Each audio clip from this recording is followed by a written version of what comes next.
അപ്പോൾ നമ്മൾ ജനങ്ങളോട് ഉപദേശിക്കുമ്പോൾ ആ ഉപദേശം അവർ ഉൾക്കൊള്ളാനും അവരതനുസരിച്ച് പ്രവർത്തിക്കാനും ആവശ്യമാവുന്നതായ ഒരു ക്വാളിറ്റി നമ്മളിൽ ഉണ്ടാവണം.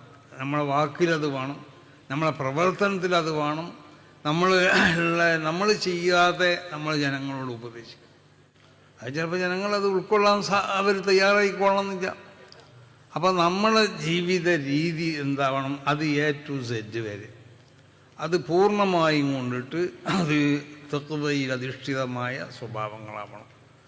ആ നിലക്ക് ഒരു പ്രബോധനകൻ ഉണ്ടാവേണ്ടതാണ്. വത്തഖുല്ലാഹ്, അല്ലാഹു സുബ്ഹാനഹു വ തആലക്ക് പൂർണ്ണമായും കൊണ്ട് വഴിപ്പെട്ട് അള്ളാഹുവിൻ്റെ ആ അവാമിറുകൾ നവായികൾ അതിനൊക്കെ വഴിപ്പെട്ട് കൊണ്ടിട്ട് ജീവിക്കും.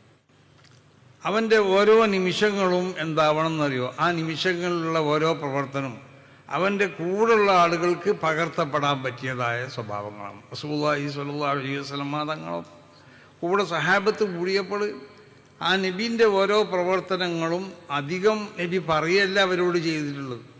നബിനെ കൊണ്ട് മാത്രം പ്രത്യേകമായതല്ലാത്ത കാര്യങ്ങൾ സഹാബത്ത് ഒപ്പിയെടുത്ത് അവരുടെ ജീവിതത്തിലേക്ക് അവർ പകർത്തുകയാണ് ചെയ്യുന്നത്. അപ്പോൾ വിശുദ്ധമാവുന്നതായ ആ പരമ്പരയിൽ കൂടി നമുക്ക് ലഭിക്കപ്പെട്ടതായ ഈ ആശയങ്ങളും ഈ ആദർശങ്ങളും ഈ വിശ്വാസങ്ങളും ഈ കർമ്മങ്ങളും ഈ ആചാരങ്ങളൊക്കെ ഇവിടെ സംരക്ഷിക്കപ്പെടണം. അതിനു വേണ്ടിയാണ് സമസ്ത കേരള ജമിയത്തുൽ ഉലമ ഇവിടെ സ്ഥാപിക്കപ്പെട്ട അതിൻ്റെ പ്രധാനപ്പെട്ട ലക്ഷ്യങ്ങളിൽപ്പെട്ട ഒന്ന്. വേറെയും ലക്ഷ്യങ്ങളൊക്കെ ഇല്ലാന്ന് നമ്മൾ പറഞ്ഞില്ല. വേറെയും ലക്ഷ്യങ്ങളൊക്കെ ഉണ്ട്. മതപരമായ വിദ്യാഭ്യാസത്തിനേക്ക്, ഭൗതികമായ വിദ്യാഭ്യാസത്തിനൊക്കെ ശരീഅത്ത് എതിർക്കാത്ത ഏതെല്ലാം ഭൗതികമായ അതിനൊക്കെ എന്താവണം? അതിനൊക്കെ നമ്മൾ എന്ത് ചെയ്യണം? അതിനെ പ്രോത്സാഹിപ്പിക്കണം. മറ്റ് ആരോഗ്യപരമായ കാര്യങ്ങൾ, രാജ്യത്തിൻ്റെ നന്മ, രാജ്യത്തിൻ്റെ മതേതരത്വം, ഇതൊക്കെ ഇവിടെ സംരക്ഷിക്കപ്പെടണം. ഇതൊക്കെ സമസ്ത കേരള ജമിയത്തുൽ ഉലമയുടെ ഭരണഘടനയിൽ രേഖപ്പെടുത്തപ്പെട്ട സംഗതികൾ തന്നെയാണ്. അതിൽ ഏറ്റവും പ്രധാനമായത് വിശുദ്ധമാവുന്ന ദീൻ ഇവിടെ നിലനിൽക്കണം. ദീൻ നിലനിൽക്കണം എന്നുണ്ടെങ്കിൽ പരമ്പരാഗതമായി ലഭിക്കപ്പെട്ട ഈ വിശ്വാസങ്ങൾ എന്തെങ്കിലും നിലക്കുള്ള പരമ്പര അല്ലത്, വളരെ വിശുദ്ധമായ പരമ്പരയാണ്. അതുകൊണ്ടല്ലേ ഇമാം മാലിക് തങ്ങൾ മൂപ്പര മദ്ഹബിലുള്ള പല കാര്യങ്ങൾക്കും മൂപ്പര് ലക്ഷ്യമായി പറയുന്നത് ഹക്കദാ റഅയ്തു അഹ്ലൽ മദീനത്തി യഫ്അലൂൻ, മദീനക്കാരിങ്ങനെ ചെയ്തത്, മദീനക്കാരങ്ങനെ ചെയ്തത്. കാരണം ഖൈറുൽ ഖുറൂൻ നബി സല്ലല്ലാഹു അലൈഹി വസല്ലം തങ്ങൾ വിശേഷിപ്പിക്കപ്പെട്ട ആ കാലഘട്ടത്തിലാണ് മഹാനാവുന്ന ഇമാം മാലിക് തങ്ങൾ അവിടെ ജീവിച്ചിട്ടുള്ളത്. അതുകൊണ്ടാണ് മൂപ്പര് പറഞ്ഞത് ഹക്കദാ റഅയ്തു അഹ്ലൽ മദീനത്തി യഫ്അലൂൻ എന്ന് പറഞ്ഞത്. ഖുർആൻ അങ്ങനെ, ഹദീസ് ഇങ്ങനെയൊന്നല്ല. ഖുർആനിലും ഹദീസിലും ഇല്ലാതെ അവർ ചെയ്യൂലത്. അപ്പോൾ അത് ആ അടിസ്ഥാനത്തിൽ വിശുദ്ധമാവുന്നതായ അഹ്ലുസുന്നത്തി വൽ ജമാഅത്തിൻ്റെ ആശയാദർശങ്ങളെ മനസ്സിലാക്കാൻ അടിസ്ഥാനപരമായി റസൂൽ സ്വല്ലല്ലാഹു അലൈഹി വസല്ലം തങ്ങൾ പഠിപ്പിച്ചു തന്ന അതിൻ്റെ ഒരു ഉസൂലുകൾ, അടിസ്ഥാനങ്ങളുണ്ട്. ആ അടിസ്ഥാനത്തിലാണ് നമ്മളതിനെ മനസ്സിലാക്കേണ്ടത്. അതുകൊണ്ടാണ് നമ്മളെ ഈ പാരമ്പര്യം വളരെ വിശുദ്ധമായ. നമുക്ക് ഇമാം ബുഖാരി തങ്ങൾ ഒരു ഹദീസ് റിവായത്ത് ചെയ്യുമ്പോൾ അവർക്ക് റസൂലുള്ളാഹി സ്വല്ലല്ലാഹു അലൈഹി വസല്ലം തങ്ങളിലേക്ക് എത്തുന്നതായ ആ ഉസ്താദന്മാരുടെ പരമ്പര പരിശോധിച്ച് നോക്ക്. അവർ ഓരോ ഉസ്താദിനെ പറ്റി ഒരാളല്ല അവരെ ചരിത്രം രേഖപ്പെടുത്തിയിട്ടുള്ളത്. അവരുടെ ജീവിതത്തിലുണ്ടാവുന്ന പ്രസവിക്കപ്പെട്ടോളം മുതൽ മരണം വരെയുള്ള ചരിത്രങ്ങളാണ് രേഖപ്പെടുത്തപ്പെട്ടിട്ടുള്ളത്. അതാണ് വിശുദ്ധമായ പരമ്പര എന്ന് പറഞ്ഞത്. അപ്പം അത്ര വിശുദ്ധമാവുന്ന പരമ്പരയിൽ കൂടി ലഭിക്കപ്പെട്ട ഈ അഹ്ലുസുന്നത്തി വൽ ജമാഅത്തിൻ്റെ ആശയങ്ങൾ, അതിൻ്റെ ആദർശങ്ങൾ, അതിൻ്റെ വിശ്വാസങ്ങൾ, അതിൻ്റെ കർമ്മങ്ങൾ, അതിൻ്റെ മറ്റുള്ള ആചാരങ്ങൾ, ഇതൊക്കെ ഇവിടെ എന്താവണം? അത് നിലനിൽക്കണം. അത് നിലനിൽക്കുക എന്ന് പറഞ്ഞാൽ വിശുദ്ധമായ ദീൻ ഇവിടെ നിലനിൽക്കാം. അപ്പോൾ വിശുദ്ധമാവുന്ന ദീനിൻ്റെ നിലനിൽപ്പിന് ആവശ്യമാവുന്ന അതിനാവശ്യമാവുന്ന പ്രവർത്തനങ്ങളാണ് നിങ്ങളിൽ നിന്നുണ്ടാവേണ്ടത്. അതിന് ആ ദഅവത്തുകൾ നടത്തുമ്പോൾ നിങ്ങൾ ശരിയായ ഒരു ദാഴിയായി കൊണ്ടിട്ട് നിങ്ങളെ പരിഗണിക്കപ്പെടണമെന്നുണ്ടെങ്കിൽ ആ പ്രബോധനത്തിലേക്ക് ആവശ്യമാവുന്ന സൽഗുണങ്ങൾ, അതാണ് ഞാൻ ആദ്യം ഉണർത്തിയത്. ആ സൽഗുണങ്ങൾ നിങ്ങളിൽ നിന്നുണ്ടാവണം. അപ്പോൾ നിങ്ങളുടെ സർവ്വ അവയവങ്ങളും മറ്റൊരുത്തനെ കുറ്റം പറയാൻ, അല്ലെങ്കിൽ അവനെ പരിഹസിക്കാനോ, അല്ലെങ്കിൽ അവനൊന്നും യഥാർത്ഥത്തിൽ ഒരു ഇൽമിൻ്റെ യഥാർത്ഥ ക്വാളിറ്റി അവനില്ല എന്നാണ് നമ്മൾ മനസ്സിലാക്കേണ്ടത്. അപ്പോൾ അതുകൊണ്ടിട്ട് ആ നിലക്ക് നിങ്ങൾ വിഷയങ്ങൾ പഠിക്കണം. ജനങ്ങളോട് എങ്ങനെയാണ് നിങ്ങൾ അവതരിപ്പിക്കേണ്ടത്, അതിൻ്റെ രീതി നിങ്ങൾ പഠിക്കണം. വിശുദ്ധമായ ഇൽമ് അത് ആദം നബി അലൈഹി സ്വലാത്തു വസ്സലാമിനെ സൃഷ്ടിക്കപ്പെട്ട അന്ന് മുതൽ തന്നെ മനുഷ്യനുമായിട്ട് ബന്ധപ്പെട്ട ഒന്നാണ് ഇൽമ് എന്നുള്ളത്. അതല്ലേ വഅല്ലമ ആദമൽ അസ്മാഅ കുല്ലഹാ. ആദം നബി അലൈഹി സ്വലാത്തു വസ്സലാമിനിക്ക് എല്ലാവിധ ടെക്നോളജിയും അള്ളാഹു പഠിപ്പിച്ചു.